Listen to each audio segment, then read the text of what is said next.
Sultanpuri कंजावला incident में Delhi police का investigation काफ़ी अहम मोड़ पर पहुंच चुका है। हमारी 18 टीम्स इसमें काम कर रही हैं और मल्टीपल जो टीम्स हैं वो सभी पहलुओं पर काम कर रही हैं और इसमें हम अभी तक क्राइम सीन को अच्छे से विजिट कर चुके हैं और पोस्टमार्टम एग्जामिनेशन हो चुका है और 5 एक्यूज्ड हमारी कस्टडी में हैं। उनका कस्टडी के दौरान इंटरोगेशन हो रहा है। उनका जो वर्जन है उसको कोराबरेट और कॉन्ट्राडिक्ट किया जा रहा है। उनके इंफॉर्मेशन के आधार पर नई जो क्लूज डेवलप हो रहे हैं उनको वेरीफाई किया जा रहा है और इसमें हमें अब तक जो सफलता मिली है उसमें ये है कि जो एक्यूज्ड हैं उनका जो वर्जन था उसमें कुछ हम कंट्राडिक्शन ला पाए हैं और सीसीटीवी फुटेज के आधार पर और जो सीडीआर के आधार पर हमें ये पता लगा है कि इसमें 2 लोग और इन्वॉल्व थे और उनके लिए पुलिस अभी रेड कर रही है। इन्वेस्टिगेशन अभी जारी है। इसमें एक सस्टेन्ड इंटरोगेशन के आधार पे ये पता लगा है हमें कि जो दीपक था वो उसने अपने आप को ड्राइवर बताया था, लेकिन इंटरोगेशन के दौरान हमें पता लगा है कि एक्चुअली जो गाड़ी थी वो अमित ड्राइव कर रहा था और ये इसके हमारे पास साइंटिफिक एविडेंस हैं और 2 लोग जो जिन्होंने ये आइडेंटिटी किसी की कंसील करने की कोशिश की थी कि ये ड्राइवर नहीं था अमित, उसके जो सहयोगी हैं उनको इस केस में एक्यूज बनाया गया है। अभी हमारी टीम इन्वेस्टिगेशन रेड्स कर रही है। इसके साथ साथ जो तमाम पहलू हैं, नई चीज़ें इसमें डेवलप हो रही हैं, जैसे सीसीटीवी फुटेज हमें मिल रही है, उसका एग्जामिनेशन हो रहा है।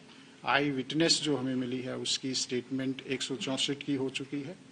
इसके अलावा जो फॉरेंसिक की रिपोर्ट है अभी उसका हमें इंतज़ार है। इन्वेस्टिगेशन में अभी कुछ पहलू हैं जिन पे अभी काम चल रहा है और पोस्टमार्टम रिपोर्ट जो है उसकी फाइनल रिपोर्ट अभी आनी बाकी है और इसके अलावा जो हमारे जो सीसीटीवी कैमरा के कुछ टाइमिंग्स हैं जिसमें जो कहीं पे सिंक्रोनाइजेशन लगता है कि टाइमिंग अलग अलग है, उसकी प्रॉपर मैचिंग जारी है और जो इन्वेस्टिगेशन हुआ है उसके जो कुछ महत्वपूर्ण बिंदु ये हैं कि जो एक्यूज्ड पार्टी है और जो इसमें डिसीज्ड है उसका कोई कॉल डिटेल के आधार पर और जो अब तक इन्वेस्टिगेशन हुआ है कोई पुराना लिंक नहीं है, कोई पुराना कनेक्शन इसमें अब तक हमें नहीं मिला है। इसके साथ साथ जो एक्यूज्ड हैं और इसमें जो हमें आई विटनेस मिली है उसके भी जो सीडीआर का एनालिसिस है और जो अब तक हमारी एविडेंस है उसके आधार पर कोई पुराना कनेक्शन नहीं मिला है। पोस्टमार्टम एग्जामिनेशन में आपको पहले ही बताया जा चुका है कि कोई भी इस तरह की इंजरी नहीं मिली थी जो कि सेक्सुअल असॉल्ट को इंडिकेट करती हो। इसके अलावा इसमें जितने भी पहलू हैं उनको जल्दी ही पुलिस रैप अप करने की कोशिश कर रही है। कुछ जो इसमें इन्वेस्टिगेशन बकाया है उसके लिए आज हमारे पास जो एक्यूज्ड हैं उनको दोबारा से पीसी ऑब्टेन करने के लिए दिल्ली पुलिस पेश करेगी और दोबारा से कस्टडी ऑब्टेन करेगी। 2 एक्यूज्ड हैं उनको अभी हम अरेस्ट करने के लिए कोशिश कर रहे हैं। जल्दी ही हमें इसमें कामयाबी मिलेगी और इसके साथ साथ जो जितना एविडेंस है उसका एनालिसिस करके बहुत ही जल्दी लीगल ओपिनियन हाई लेवल की लीगल कंसल्टेशन करके बहुत ही जल्दी इसमें पुलिस चार्जशीट तैयार करेगी, एक स्ट्रॉन्ग चार्जशीट बनाएगी ताकि जो एक्यूज्ड हैं उनको कड़ी से कड़ी सजा मिल सके। आरोपियों का बयानों में विरोधाभास है तो क्या लाई डिटेक्टर टेस्ट भी करवा सकती है दिल्ली पुलिस? इन्वेस्टिगेशन एक ऑनगोइंग और डायनेमिक प्रक्रिया। अभी मैंने बताया कि इसमें कुछ पहलू बाकी हैं। इन्वेस्टिगेशन अभी जारी है और अगर किसी तरह की हमें रिक्वायरमेंट हुई तो जो जितने भी इन्वेस्टिगेशन की रिक्वायरमेंट हैं जो प्रोसेसेस हैं उसके तहत हम कार्रवाई करेंगे। ने बोला था शराब के नशे में थी, तो ये क्या वेरीफाई होता है सर? एक हाँ, क्या क्वेश्चन प्लीज? बोला था उसकी दोस्त ने कि वो शराब के नशे में थी उस रात, तो निधि खुद या पीड़िता के बारे में जो आई विटनेस है, वो आई विटनेस का जो स्टेटमेंट 164 में हमने दर्ज कराया है, उसके जो कंटेंट है वो मैं आपको रिवील नहीं कर सकता। उसने कहीं कोई प्राइवेट स्टेटमेंट दी है, उसके बारे में मेरे लिए कुछ कहना संभव नहीं है। इसके अलावा जो पोस्टमार्टम एग्जामिनेशन की फाइनल रिपोर्ट आएगी, उसके आधार पर हम कह सकते हैं कि पी थी या नहीं पी थी। वैसे भी अगर कोई ड्रिंक करता है या नहीं करता है, इस केस में कोई रेलेवेंस नहीं रखता, क्योंकि 304 आईपीसी का केस है, तो वो एक फैक्ट इरेलीवेंट है और वो हमारे लिए कोई बहुत रेलेवेंट फैक्टर सर,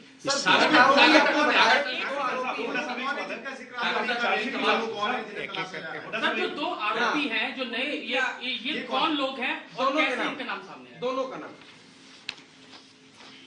ये एक आशुतोष है और दूसरा अंकुश खन्ना है।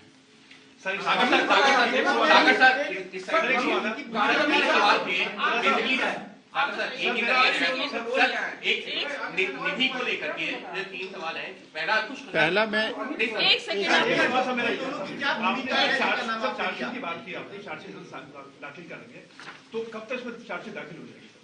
देखिए, जैसे कि मैंने बताया कि इसमें इन्वेस्टिगेशन काफ़ी आगे बढ़ चुका है। जो प्राइमरी चीज़ें थी हम कर चुके हैं, लेकिन बहुत इंपॉर्टेंट चीज़ें भी अभी बची हुई हैं। तो हम पीसी लेंगे, उसके बाद हमारी कुछ रिपोर्ट्स आएंगी, कुछ कैलिब्रेशन होगा, एनालिसिस होगा, लीगल ओपिनियन ली जाएगी। उसके बाद पूरी तरह से एविडेंस कलेक्ट करके हम इसको चार्जशीट करेंगे। लेकिन हमारी कोशिश है जल्दी होगी। जैसे कि आपको मालूम है कि 1 तारीख का इंसिडेंट है, आज 5 तारीख है। 5 तारीख की सुबह तक हमने क्या क्या काम किया, हमारी 18 टीम लगी हुई है, बहुत ही एक्सपीरियंस्ड ऑफिसर्स की। डीसीपी खुद एसआईटी हेड कर रहे हैं, ज्वाइंट एडिशनल सीपीयूज को गाइड कर रहे हैं, और डीसीपी द्वारका भी इसमें हमें सहयोग कर रहे हैं। तो बहुत ही स्ट्रॉन्ग एंड कैपेबल ऑफिसर्स की 18 टीम है जो दिन रात काम कर रही हैं, आप सभी को मालूम है। तो मुझे उम्मीद है कि हम जल्दी ही इसमें चार्जशीट आपने लिया, उनकी क्या कैसे वो इसकी क्लियरिटी कर दीजिए कि दीपक अमित का क्या है, आशुतोष और उनका क्या है, ये बहुत इम्पोर्टेंट है। देखिए, इसमें जो 2 नाम आए हैं नए हमारे एक्यूज्ड हैं, एक जो एक्यूज्ड है उसका भाई है ये। तो उन्होंने ये देखते हुए कि इसके पास ड्राइविंग लाइसेंस नहीं है और ये एक एक्सीडेंट का ही केस है, किसी दूसरे आदमी को सजेस्ट किया कि तुम कहो कि मैं गाड़ी ड्राइव कर रहा था। तो ये उन्होंने एविडेंस को डिस्ट्रैक्ट किया, क्रिमिनल को स्क्रीन करने की कोशिश की है। तो वो हमारा इस केस में एक्यूज्ड बनता है।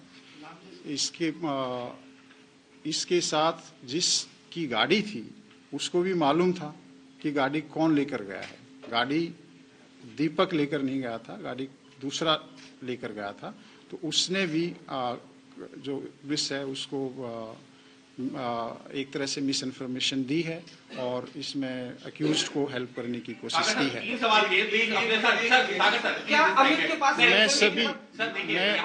मैं सभी का जवाब दूंगा, आप रिलैक्स कीजिए, पहले इसको कंप्लीट करने दीजिए, ठीक है? इसका 1 मिनट, इसका कंप्लीट। जब ये एक्सीडेंट हुआ और जहां गाड़ी लास्ट तक गई, उस दौरान ये दोनों कहीं थे या बाद में ऐड हुए? 2 कैसे ऐड हुए?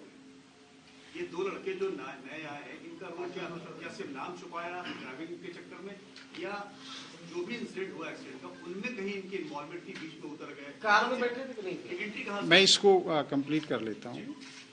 इसमें इन दोनों में से कोई कार में कहीं हमारे पास अभी तक एविडेंस नहीं आया है। इन्होंने एक तरह से इनको स्क्रीन करने की कोशिश की है, मिस इन्फॉर्मेशन किया है, इनको हेल्प किया है। जिन्होंने क्राइम किया, जिन्होंने इतना ग्रूसम क्राइम किया है, उनको प्रोटेक्ट करने की कोशिश की है। तो ये एक क्रिमिनल ऑफेंस अपने आप में बनता है। तो इसलिए हमारी बहुत सी टीम्स अभी लगी हुई हैं, इनको भी हम अरेस्ट करेंगे, फिर इनका फर्दर सस्टेन्ड इंटरोगेशन होगा और उसके आधार पर इन्वेस्टिगेशन आगे बढ़ेगा।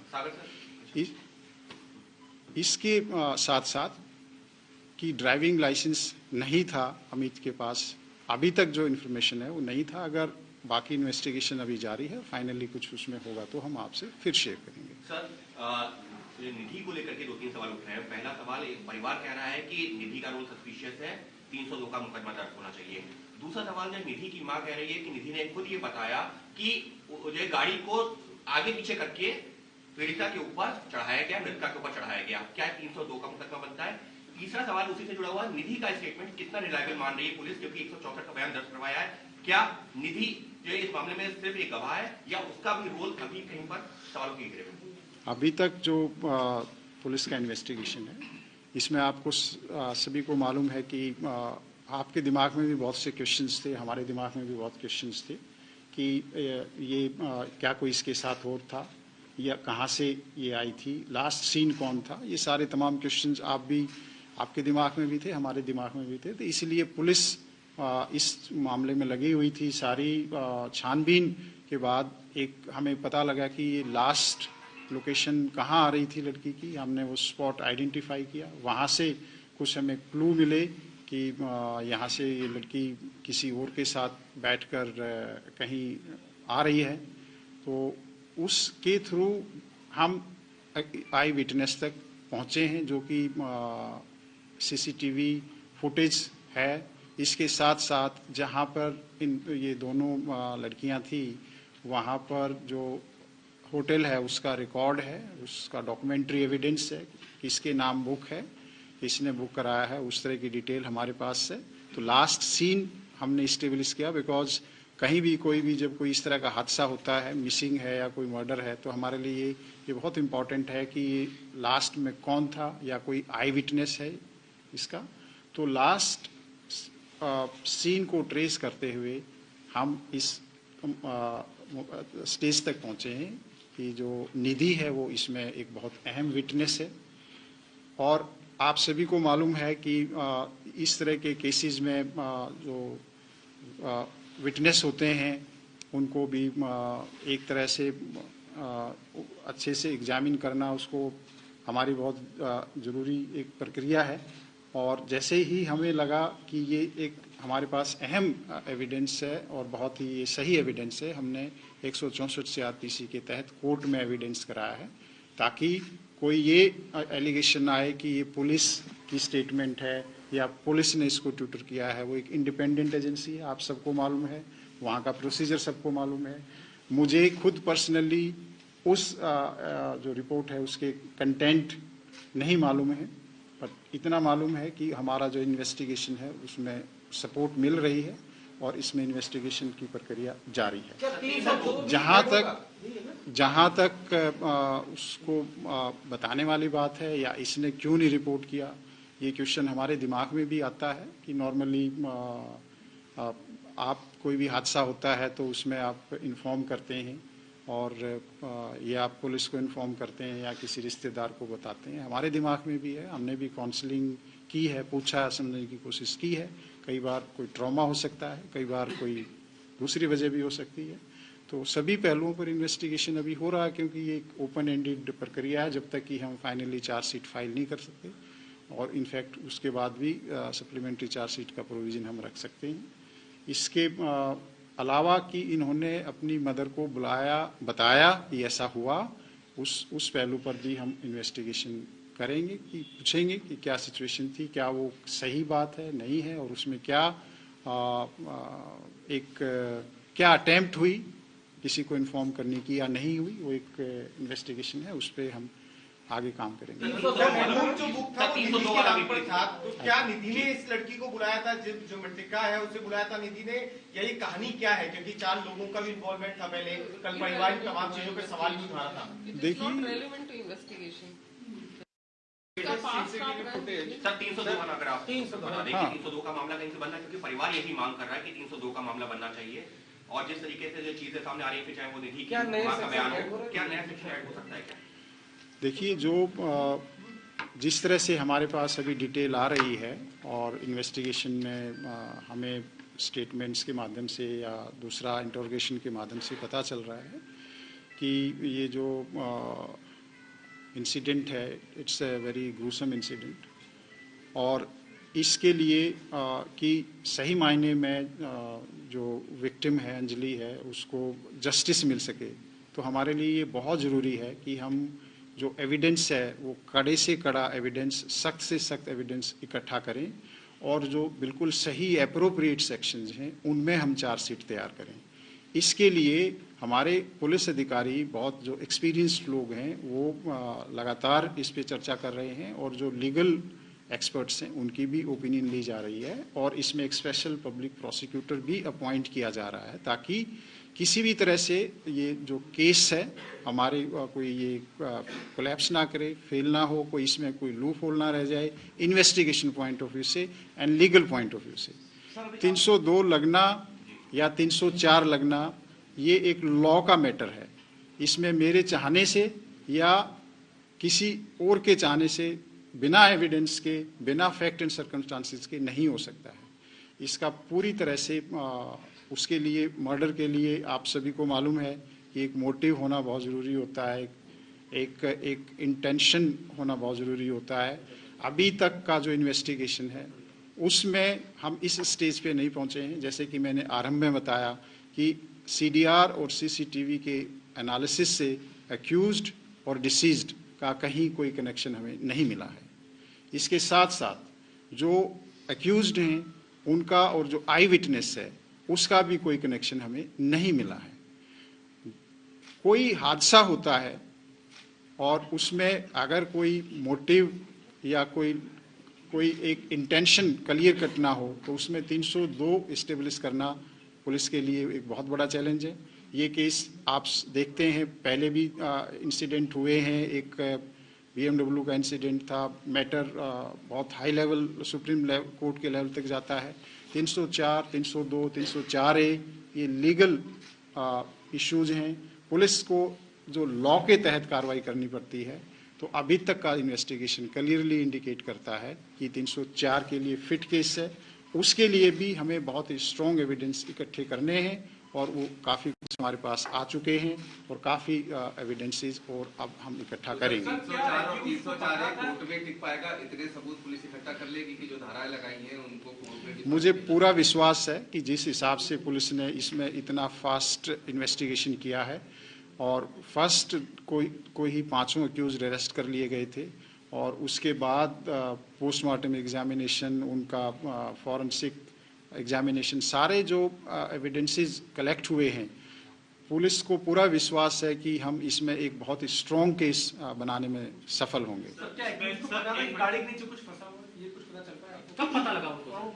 देखिए, जो पुलिस एक निष्कर्ष पर पहुंची है, जो एविडेंस के आधार पर, इंटरोगेशन के आधार पर, और जब हम 304 का केस अभी धारा इस पे लगी हुई है, तो 304 का मायने ये होता है कि अक्यूज्ड को या किसी भी जो भी क्रिमिनल आदमी है जिसने कोई क्राइम किया है, कि उसको नॉलेज होती है कि अगर मैं ऐसे गाड़ी को मारूंगा या इसको आगे ले जाऊंगा किसी के ऊपर के इंसान से, तो उसकी डेथ हो जाएगी। तो ये नॉलेज है, इसमें कोई डाउट नहीं है हमारे हिसाब से, और इसीलिए हमने 304 का केस। सर, जो आपने सेक्शंस लगाए हैं 304, इसमें एमएससीटी एप्लीकेबल होगा या नहीं होगा?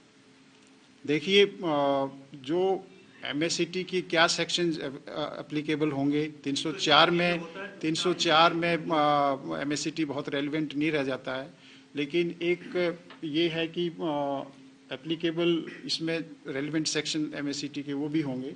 बट एक ये है कि एक ड्राइवर, एज ए ड्राइवर की भी ये रिस्पॉन्सिबिलिटी भी है कि अगर कोई इंसिडेंट हुआ तो उसको पुलिस को बताए। जो इस केस में इन एक्यूज्ड ने पुलिस को नहीं बताया कि उन्होंने ऐसे कोई एक्सीडेंट किया है, इंफॉर्मेशन को छुपाया है। तो जितने भी स्ट्रिक्ट पॉसिबल एक्शंस, एक्ट्स हैं और सेक्शंस हैं, पुलिस वो लगाएगी।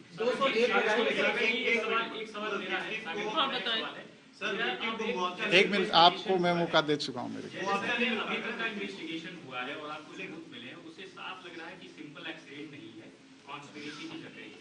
तो जो कॉन्ट्राडिक्शन आ रहा है एक्यूज्ड का, वो किस पॉइंट का है और वो किधर की तरफ इशारा कर रहा है? देखिए, इन्वेस्टिगेशन किस तरफ अब जाएगा? कॉन्स्पिरेसी इस चीज़ की नहीं है कि कोई मर्डर है। कॉन्स्पिरेसी है कि क्राइम किया है उसको छुपाने में, उसको उस तरह से कि किसी को पता ना लगे, उस तरह की कनाइवेंस से 120B या 34 IPC की जो भी फाइनली इन्वेस्टिगेशन के दौरान एविडेंस आएगा उस पर हम चार्जशीट करेंगे। लेकिन ये बिल्कुल सही बात है कि इसमें कहीं न कहीं उनको मालूम था कि ये ऐसा कोई ह्यूमन बॉडी है जिसके साथ एक्सीडेंट हुआ है। और मुझे एक सवाल है सर, एक सवाल सागर साहब, एक सवाल, ये जो इंसिडेंट हुआ था, जो 5 लोग थे, इनकी जैसे गिरफ्तार भी कैसे हुआ, ये सब थोड़ा नहीं बताया आपने कि कैसे 5 घर पे थे या भागे, क्या था। दूसरा सवाल सर, ये किस मामले में जिस तरह से बड़ा हंगामा मचा, हल्ला हुआ, सारे को लेके बड़ा प्रदर्शन हुआ, क्या इस केस को लेके आप फास्ट ट्रैक में जा सकते हैं? बिल्कुल, इसमें जो भी लीगल प्रोसेस है फास्ट कोर्ट में जाने का, उसको हम एक्सप्लोर कर रहे हैं। गिरफ्तारी वाला सर, 5 की गिरफ्तार हुई। देखिए, जो मैं आपको डिटेल्ड जो इन्वेस्टिगेशन है उसके जो बिंदु हैं उनको मैं नहीं बता सकता, लेकिन मैं मोटे मोटे आपको ये पॉइंट्स बता सकता हूँ कि जो एक्यूज थे उनका हमने पूरा मैपिंग की है कि उनकी CDR की लोकेशन के आधार पे, और CCTV, इंडिपेंडेंट CCTV, जैसे कहीं एक पेट्रोल पंप पर वो पेट्रोल डलवा रहे हैं गाड़ी में, कहीं पर वो खाना खाने के लिए गए हैं, कहीं वो खाना खाने के लिए उतरे हैं, तो वो जो एविडेंस हैं और CDR डिटेल्स के आधार पे और इंडिपेंडेंट इंटरोगेशन और कोराबोरेशन के आधार पर हमने लोगों को अरेस्ट किया है। और इसी सस्टेन्ड इंटरोगेशन के आधार पर आपके सामने, हमारे सामने हमें शक हुआ कि जो ये क्लेम करता है कि भी ये ड्राइवर है, वो हम इसी इंटरोगेशन और एविडेंस के आधार पर सामने ला पाए, ताकि जो सही एक्यूज्ड है, क्योंकि किसी भी केस में जब ट्रायल होती है तो वहाँ पर एविडेंस देखा जाता है, और जो सही एविडेंस नहीं है तो इमीडिएटली वो केस फ्लैट करता है। सवाल है, क्योंकि हम लोग जब बात कर रहे हैं, जिन लोगों ने PCR कॉल्स करी हैं और सारी टीम्स हैं, जो सारे जर्नलिस्ट हैं, यही सवाल भी कर रहे हैं और ये हो रहा है कि PCR कॉल्स आंसर नहीं हुई सही समय पर। अगर हो जाती तो शायद इतना ब्रूटल नहीं होता है पूरा किस्सा। तो क्या कोई इंटरनल इंक्वायरी भी कर रहे हैं आप लोग, जिन्होंने PCR कॉल्स आंसर करने के बाद एक्शन नहीं लिया, कुछ उन पर भी एक्शन लेंगे ताकि कड़ा संदेश जाए कि आगे से अगर ऐसे PCR कॉल्स आए तो उसे थोड़ा सख्ती के साथ, थोड़ा सीरियस तरीके से देखा जाए? सवाल तो पुलिस के लिए। देखिए, जितनी जानकारी मुझे है, मैं अभी जो ब्रीफिंग आप लोगों को कर रहा हूँ वो इन्वेस्टिगेशन के पार्ट पे कर रहा हूँ। ये जो इंसिडेंट है, दिल्ली पुलिस इसको लेकर जो पुलिस PCR का रिस्पांस है उसको लेकर एक इंटरनल इंक्वायरी कर रही है। इसके ऊपर डिस्कशन इंटरनली हो रहे हैं कि ये जो रिस्पांस था वो एक ह्यूमन एरर था या एक प्रोसेस की वजह से इसमें एरर हुआ है। अगर इसमें ह्यूमन एरर है तो उन लोगों को जो भी अप्रोप्रिएट डिसिप्लिनरी इंक्वायरी होगी, एक्शन होगा, वो होगा। और जो प्रोसेस की कमी रही है उसमें हमारे प्रोसेस में क्या इम्प्रूवमेंट हो सकती है, we are very much looking into it. और जैसा आप सभी को मालूम है कि दिल्ली पुलिस जब भी कोई इस तरह का इंसिडेंट होता है तो उसमें ट्रूथफुल एग्जामिनेशन करके और उस चैलेंज से और उस गलती से हम कुछ नई चीज़ सीखते हैं ताकि हमारा सिस्टम इम्प्रूव हो सके। आप सभी को मालूम है कि वो 9 वर्ष की रात थी और जितने भी ऐसे बिजी मार्केट्स एरियाज़ होते हैं, मॉल्स होते हैं, जहाँ पे हाई फुटफॉल होता है, तो जो पुलिस की डिप्लॉयमेंट है थोड़ा सा वो डायनेमिक होती है और depending upon the nature of requirement of that particular day हम डिप्लॉयमेंट पैटर्न में थोड़ा सा चेंज करते हैं। कई बार उन एरियाज़ में जहाँ पे आपको लगता है कि डिप्लॉयमेंट कम है, कई बार हमें वहाँ पे बढ़ानी पड़ती है, कई जगह आपको लगता है कि यहाँ ज़्यादा है, कई बार हमें कम करनी पड़ती है। तो वो डायनेमिक डिप्लॉयमेंट है। PCR का जो मैकेनिज्म है उसमें कोई प्रोसेस की कोई कमी है या कोई हमारे ऑफिसर्स की कमी है, ट्रूथफुली दिल्ली पुलिस उसमें इंक्वायरी कर रही है और उसमें जो भी एक्शन अप्रोप्रिएट होगा वो सीनियर लेवल पर उस पर एक्शन लिया जाएगा। इंसिडेंट हुआ था उसके ठीक 30-40 सेकंड के बाद PCR वहां से गुजरती हुई दिखी, CCTV ऐसा भी है, तो आप मानते कहीं ना कि लैब से at the head of police?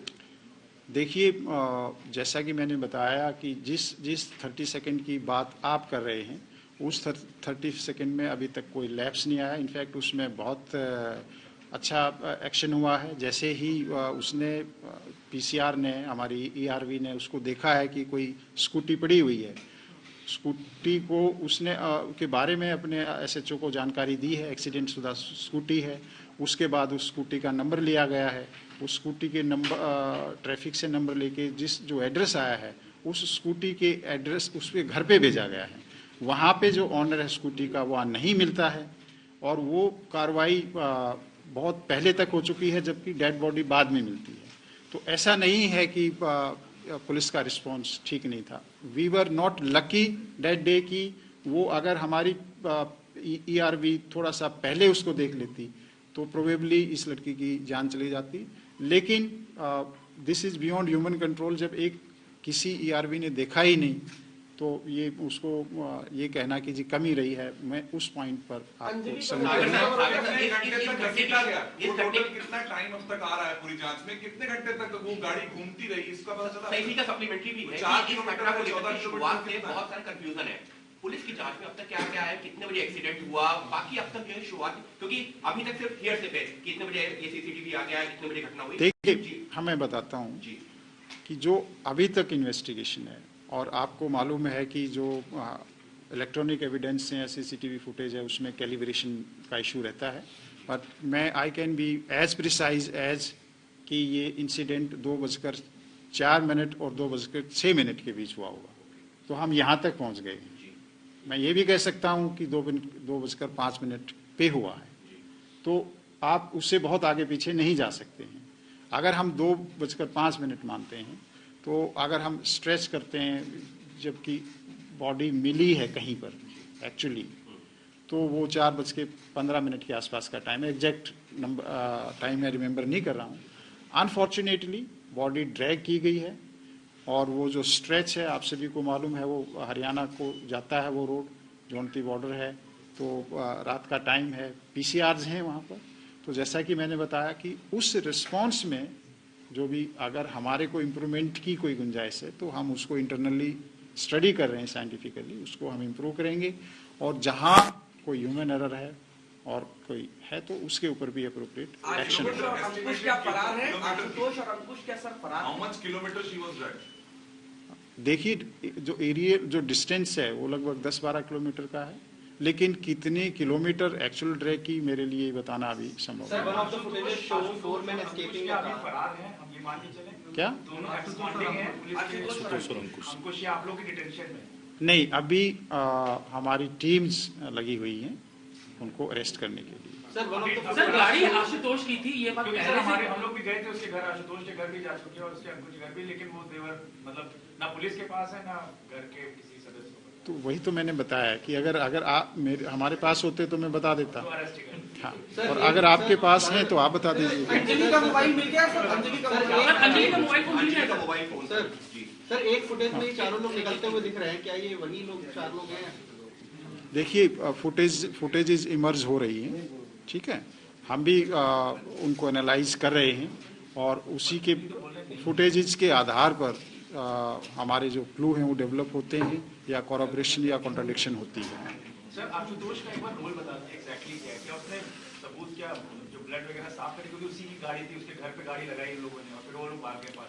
देखिए अभी जो इंटरोगेशन होगी उसके बाद ही हम आपको थोड़ा सा इसमें और बता पाएंगे। क्या मोटिव रहा होगा? 2 घंटे चलती रही गाड़ी, पता था उसके बावजूद।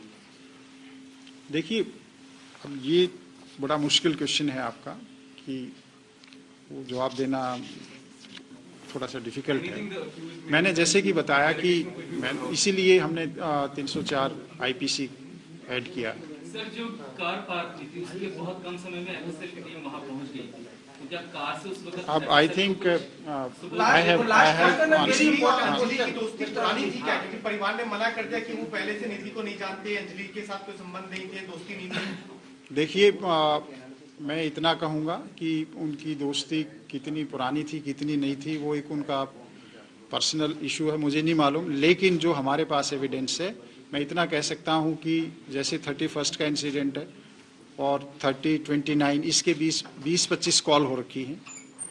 तो एंड द वेरी फैक्ट कि वो एक स्कूटी पे थी, तो वो फ्रेंड थी या नहीं थी ये मेरे लिए कहना मुश्किल है। लेकिन एक विटनेस है, फिलहाल निधि सिर्फ एक विटनेस है इस केस में। सर मेरा एक सवाल है कि अमित का भाई क्या अंकुश है या आशुतोष है? सर निधि सिर्फ एक विटनेस है, फिलहाल निधि को एक विटनेस के तौर पर ही देखा गया है, उसके स्टेटमेंट को एज इट इज रिलाई किया गया पुलिस के द्वारा। वो तो कोर्ट में उसकी स्टेटमेंट रिकॉर्ड कराई। That's part of investigation. Thank you. गाड़ी टकरी तो अब तक पता चला Thank you so much. Will you be sharing the updates later? Investigation is going on. Thank you.